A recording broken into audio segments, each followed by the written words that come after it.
Bismillahirrahmanirrahim. Assalamualaikum warahmatullahi wabarakatuh. Berjumpa kembali. Bagaimana kabar semuanya? Sehat? Saya doakan semoga sehat lahiriah dan juga batiniah. Kita saling mendoakan. Mari kita lanjut kembali niat untuk mengaji ya. Kali ini saya membawa kitab Qurratul Uyun. Bagi yang udah sering ngaji bareng saya mungkin udah paham. Kitab apa ini Qurratul Uyun? Di sini faslun yang ingin menerangkan adab-adaban ataupun tata krama, salah satu tata krama, karena adab-adaban itu banyak banget.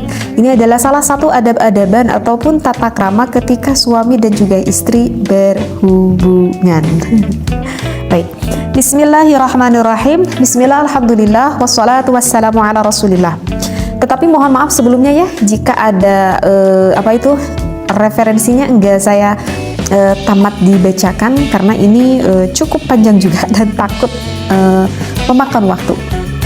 Jadi saya bacanya tidak sampai semuanya. Bismillahirrahmanirrahim. Bismillah, alhamdulillah, wassalatu wassalamu ala rasulillah. Akhbara rahimahullahu anna min adabil jima'i alla yujami'ar rajulu zawjatuhu.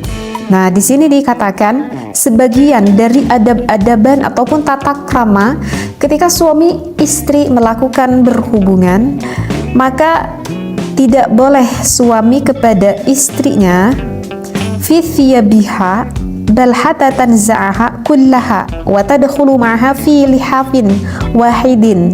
Jadi gini, di dalam kitab ini dikatakan jika seorang suami istri yang ingin melakukan berhubungan, maka jangan sampai masuk ke dalam pakaian istrinya. Aduh, gimana juga, susah juga ya. Jadi artinya untuk suami dan juga istrinya, maka hatta tanza'aha kullaha, maka maaf ya, harus membuka akan seluruh pakaiannya, kullaha, seluruhnya. Kemudian watadkhulu ma'aha fi lihafin wahidin. Nah, adab tata kramanya adalah ketika sudah membuka helaian yang ada di tubuh seorang suami dan juga istrinya, maka tata kramanya masuk suami dan istrinya di dalam satu simbut. Seperti itu. Li'anna sunnata hiya at-tajridu minats thiyabi wal firashi. Wadzahiruhu annahu la yujami'uha wa huma maksyufani. Saya baca dulu aja ya. Wa huwa kadzalika li haditsin. Kenapa harus dilakukan hal seperti itu? Itu dikarenakan ada hadis. Hadisnya seperti ini, idza jami'a ahadukum fala yatajarradani tajarradal himaraini. Karena ada hadis yang mengatakan barang siapa ketika suami istri melakukan hubungan dengan keadaan bertelanjang keduanya antara suami dan istri, maka itu diserupakan.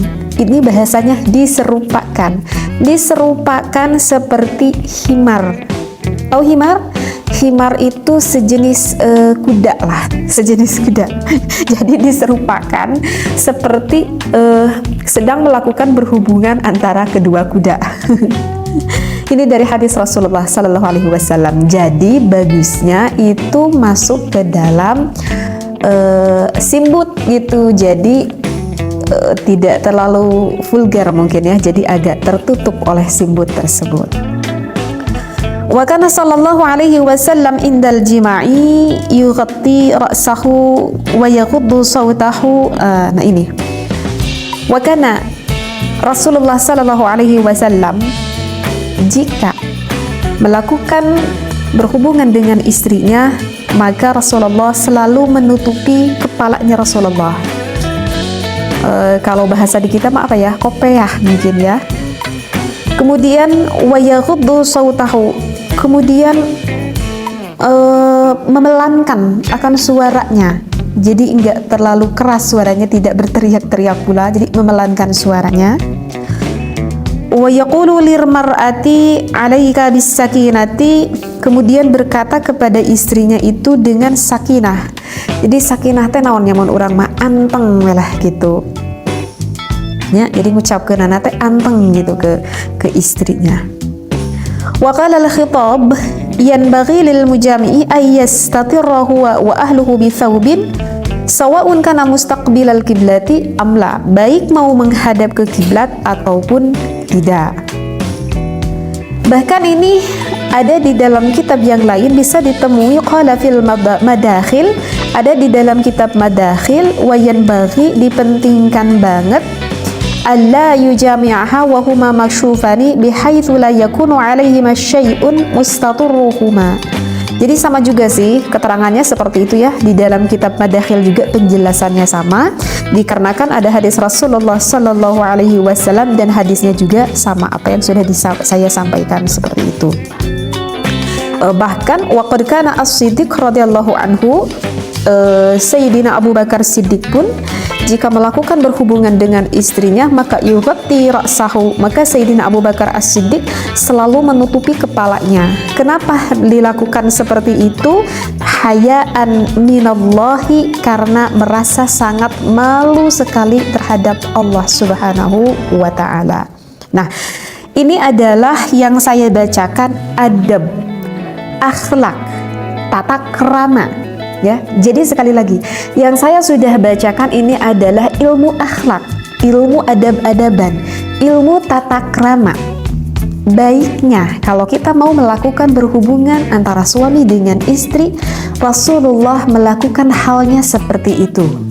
Rasulullah dan juga para sahabatnya ketika menggauli istrinya merasa malu sekali jika bertelanjang seperti seumpamakan seperti himar ataupun seperti kuda.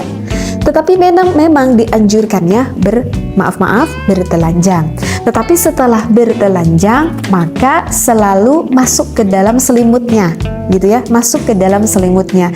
Kenapa melakukan hal seperti itu, bahkan selalu menutupi kepalanya saking merasa malu Rasulullah dan juga para sahabat, saking malunya kepada Allah Subhanahu wa taala. Itu yang menjadikan alasan akhlakul karimah yang baik seperti itu. Nah, ini belum jelas. Ini belum selesai nih penjelasannya. Faidatani. Saya bacakan aja deh ya, biar enggak lama. Al-ula fit tajridi minat thiyabi 'inda an-naumi fawaidu minha anna fihi rahatul badani min harakatin nahari wa minha suhulatu taqlibi yaminaha wa shimalan. Nah, jadi begini. Nah ya. Kemudian ada kelanjutannya. Nah, terus bagi kita bagi kita misalkan ada sebagian ketika melakukan berhubungan, aduh gimana ya teh, kalau aku masuk ke dalam selimut kok aku rasain kurang nyaman. Misalkan, kenapa kurang nyaman? Karena di sini dikatakan bahwa untuk suhulatut taqlibi yamiyana wa syamalan, jadi susah gitu untuk membulak-balikan mau ke arah kanan ataupun mau ke arah kirinya, itu misalkan sulit gitu kalau masuk di dalam selimut, misalkan alasannya seperti itu. Ataupun alasan yang lainnya misalkan min harakatin nahari, atau dikarenakan alasannya aduh kalau saya pakai selimut teh kok kayaknya gerah, kok kayaknya ke badan itu kok agak panas, misalkan seperti itu ya. Jadi sekali lagi, kalau misalkan di antara suami istri yang merasa kepanasan kalau misalkan pakai selimut ataupun merasa nggak nyaman untuk maaf melakukan beberapa gerakan sehingga menyulitkan untuk mau pindah ke arah kanan ataupun ke arah kiri, apakah diperbolehkan jika tidak memakai selimut? Nah, maka itu jawabnya menurut fikih diperbolehkan. Katanya tadi, yaitu kan menurut akhlak, menurut adab, menurut tata krama. Kalau Rasulullah dan para sahabat saking hatinya merasa malu kepada Allah, ya selalu menutupi dengan selimut. Ya kalau kita merasa gak nyaman, ya tanya keimanan kita sejauh mana rasa malu kita kepada Allah, seperti itu. Ya kalau masa gak nyaman bagi suami ataupun istri, gak apa-apa, gak pakai selimut juga, artinya maaf sekali, kelihatan bertelanjang tanpa memakai selimut, boleh.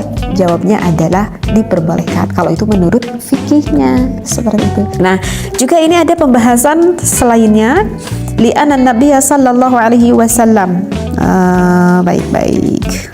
Jadi takut terlalu ini cukup agak panjang juga nih referensinya. Kalau saya bacakan ini takut memakan waktu. Oh, jadi begini nih di dalam referensinya. Kemudian ketika di malam hari, misalkan kita maaf ya, kita kan misalkan ketika mau melakukan berhubungan itu kan membuka pakaian kita, maka itu kata Rasulullah disunnahkan, dianjurkan untuk itu ditilep gitu bajunya, ditilep. Aduh teh, harus ditilep dulu bajunya. Ya ini kalau mau aja, kalau enggak juga nggak apa-apa kan, ini lagi juga menerapkan adat tata krama kan. Jadi bagusnya gitu kata Rasulullah, kalau ada baju-baju di kamar kita itu bagusnya itu ditilep gitu, ditilep gitu pakaiannya itu. Kenapa? Karena kalau misalkan pakaian yang nggak dirapihkan, pakaian yang nggak ditilep gitu, misalkan ketika kita tuh mau melakukan berhubungan, kita buka pakaian di deket di deket kasurnya gitu kalau muruk misalkan teh gitunya, maka pakaian itu akan dipakai oleh syaitan, seperti itu. Jadi ketika kita nanti memakai pakaian itu lagi, dan pakaian itu sebetulnya udah dipakai oleh syaitan, hanya nggak terlihat aja oleh kasat mata kita, seperti itu. Ataupun ketika kita hendak mau tidur, kalau bisa jangan sampai baju itu yang naon atunya bahasa Indonesia nate jadi ngalumuruk begitu si acuk teh gitunya, dinu naon we iyo mah gitu. Nah itu tuh kurang baik. Jadi bagusnya ketika kita mau tidur rapihkan dulu pakaiannya, karena ketika pakaian yang enggak ditilep itu kata Rasulullah, maka pakaian itu akan dipakai oleh iblis ataupun oleh syaitan. Maka ketika nanti kita mau memakainya lagi dan pakaian itu sebenarnya udah dipakai oleh syaitan, seperti itu ya. Begitu. Ya udah deh, gitu aja deh ya. Sekarang yang ingin saya bahas dulu